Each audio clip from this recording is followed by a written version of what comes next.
Welcome back to Coffee for Two. You know how we love to really get into a topic here? Oh, for sure. And today's no different. Definitely not.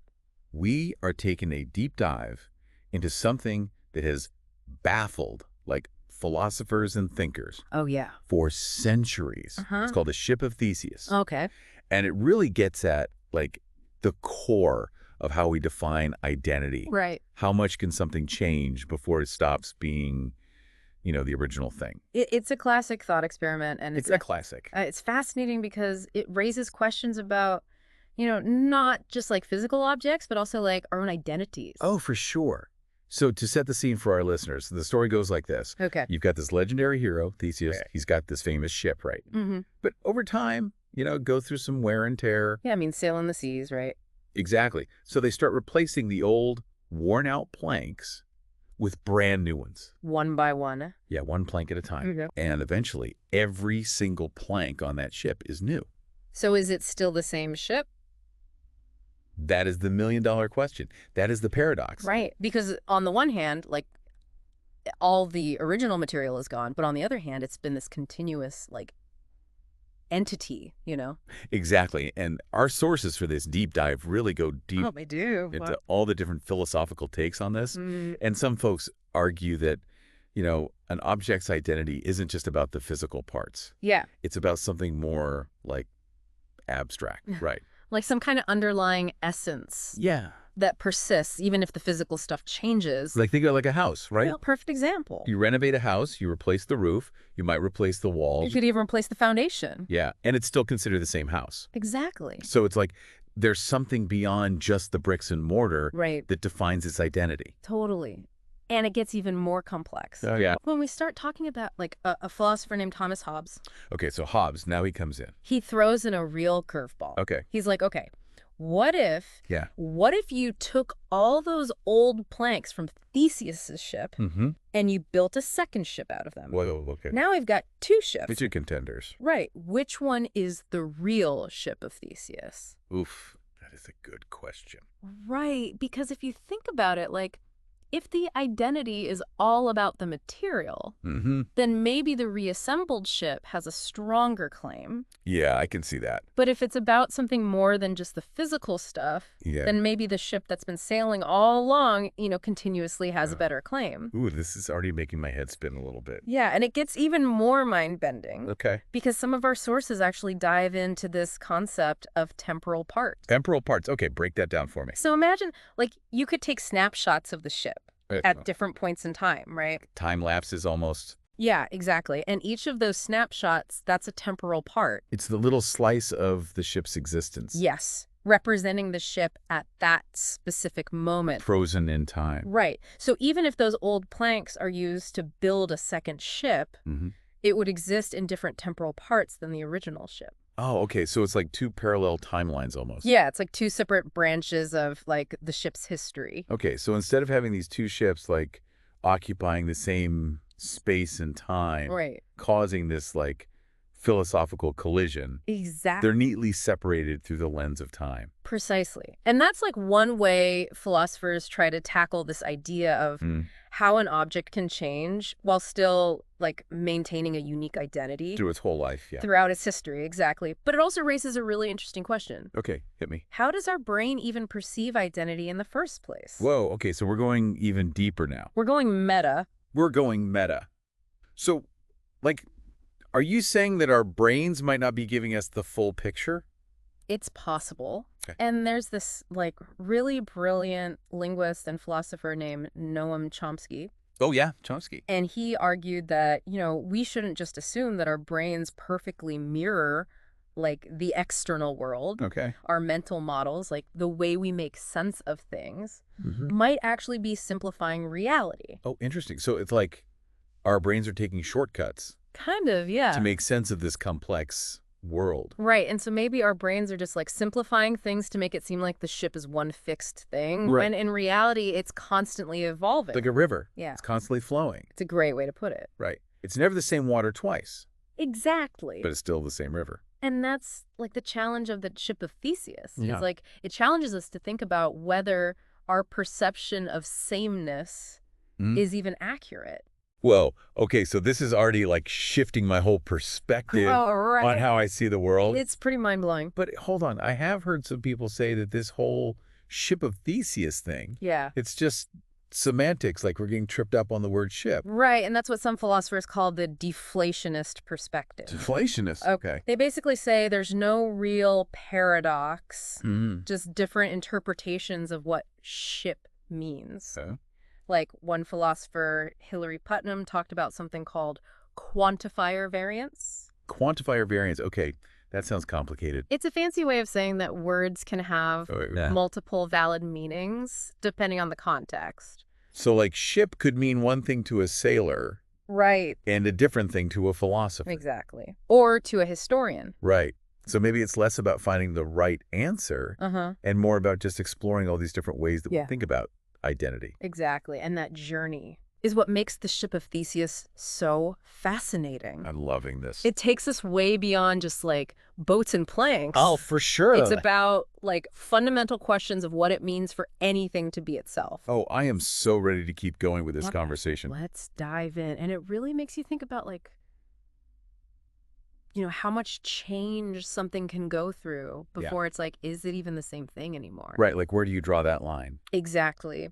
And it gets even trickier. Oh, I bet. When you start thinking about like, okay, what makes a thing persist over time? Right. Like, what is that essential quality that stays the same even when other things change? Yeah. And one of the sources we looked at brings up this really fascinating point about how like we tend to view identity from different perspectives. Okay. I'm intrigued. Tell me more. So like, imagine you're looking at the Ship of Theseus from the outside, right? Like a bystander just watching. Exactly. You see the planks being replaced over time. Yeah. And you might think, well, it's clearly a different ship now. Right. All the parts are different. Exactly. But then imagine like you're one of the sailors who's been on board the ship the whole time. Through all the changes. Right. They've felt the deck beneath their feet. They've weathered storms. Yeah. They've like made memories on that ship. They had that lived experience. Exactly. So for them, it's always been the same ship. Regardless of like the physical transformation. They have this sense of continuity, this lived experience that transcends just the material composition. It's like their story is woven into the ship's story. It is. And that makes me think about those thought experiments. Oh, where someone's consciousness is like uploaded into a computer or something. Right. Like, would that digital version of them still be the same person? Would they have that same continuity of self? It's a huge question and a fascinating one. The Ship of Theseus gives us a framework for thinking about it. Right. Because if identity is about more than just the physical body, then maybe that digital consciousness could still have like the essence of the original person. Right. But then what defines that essence? That is the question, right? Is their memories. Yeah. Their personality. Yeah. Their values. Because all of those things can change too. Exactly. Over time. And that's what makes it so complex. Right. So it's like the Ship of Theseus is sailing right into the heart of what it means to be human in this like age of crazy technological change. It really is. It's blowing my mind. It's pretty wild. I love, okay, so we've covered a lot of ground here. Yeah, we have. Temporal parts, cognitive science, different perspectives on identity. Are there any other big ideas from our sources?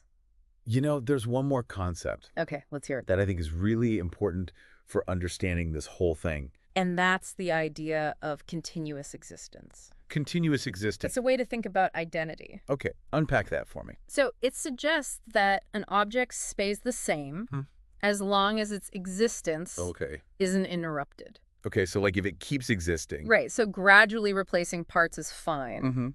But if you were to suddenly replace everything at once. Like all at the same time. Right, then it would become a new object. So there's like a threshold for how much change an object can go through. Right, and it's not just about the quantity, but also the pace and the manner of the change. So like in the original Ship of Theseus scenario, the planks are replaced gradually over time. Right. It's a slow process. It's subtle, almost imperceptible. But if they swapped out every plank at the same time, all at once, that would feel like a much bigger change. It would be a totally different experience. And a totally different ship.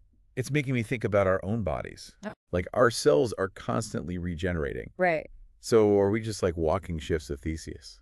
It's a great analogy. Right. Are we even the same person we were yesterday? It's a profound question. 10 years ago? And it's one that philosophers have been debating For centuries. for a long time. So I guess there's no easy answer Not really. to the Ship of Theseus paradox. But that's what makes it so intriguing. Right. It's not about finding, like, Yeah. the one right answer. It's about the journey. It's about the exploration. Exactly. It's about challenging our assumptions about Yeah. identity and change. And, like, embracing the ambiguity. Right, the complexity. Of it all. Because that's what makes life interesting. Right. That's what keeps us on our toes. For sure.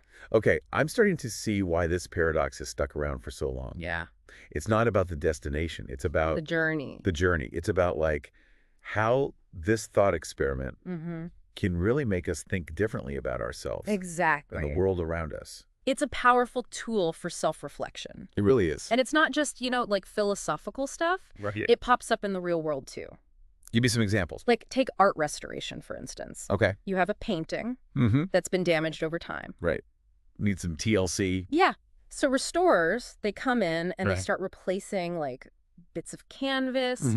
They retouch the paint. Yeah. At what point does it start being the original artwork? Well, that's a great point because, like, Right. are they preserving the artist's vision or are they, like, creating something new? And it gets even trickier Oh, I bet. when you consider that some artists Okay. might have wanted their work to change over time. Interesting. Like they might have used materials that fade Oh. or decay on purpose. So, like, the change is part of the art. It's built in. Wow, that's like a whole other level. Right. It challenges how we think about authorship and originality. Yeah, like, can you ever really fix a work of art? Oh. Or is it always evolving? Is it frozen in time? This reminds me of what we were saying before about our bodies, Oh, yeah. Like we're constantly Like, we're constantly shedding skin cells, regenerating. growing new hair. Even our bones regenerate. It's wild. It's amazing. It's like we're all just walking ships of Theseus. In a way. Yeah. Right. But if our physical forms are always changing, what makes us us? That's the million-dollar question. Is it our Our memories? personalities. Our values? I don't know if there's a single answer. It's a mystery. But that's what I love about this whole Ship of Theseus thing. Me too. It forces us to think about these big questions. Right. About what it means to be human. To be alive. In this crazy world that's always changing. It's a beautiful paradox. It really is. And it's one that'll probably stick with us. Oh, for sure. Long after this conversation is over. That's the power of these big ideas. It makes you see the world differently. Exactly. So to all our listeners out there, yeah, to everyone tuning in. Next time you're thinking about who you are, Or what makes you... remember the Ship of Theseus. It might just help you navigate. Yeah, navigate the complexities of life. And appreciate the beauty of change. Thanks for joining us for this deep dive It's been a pleasure. on the Ship of Theseus. We hope you enjoyed it, Yeah. and we'll see you next time Until then, keep those minds brewing. on Coffee for Two.